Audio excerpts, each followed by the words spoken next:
The Mazda RX-7 FD in Assetto Corsa is so unbelievably off, so we fixed it, making it much more realistic.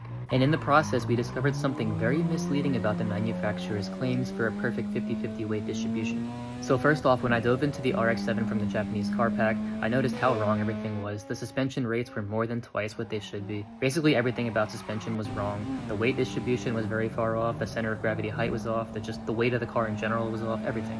So when I was coding the physics for this car, I needed to know what the weight distribution was with an empty fuel tank. And that's when I realized how misleading this car is. So when you look up the weight distribution for this car, Mazda claims perfect 50-50 distribution with a full tank of gas. And they're not wrong. I found weight balances online that confirm this. But what's misleading is that the fuel tank holds 20 gallons of gas in a very lightweight car, and the fuel tank hangs off the back of the rear axle.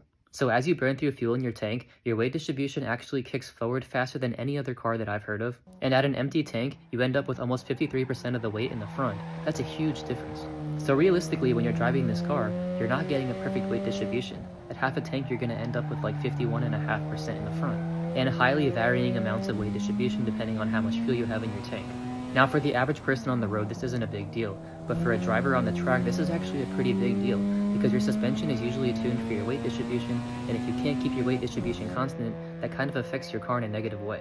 But regardless, we got this all coded into Assetto Corsa to be as realistic as possible, even working with a real-life RX-7 track driver to sort out some of the messier details. And you can download it for free right now from Initial G using the link in my bio.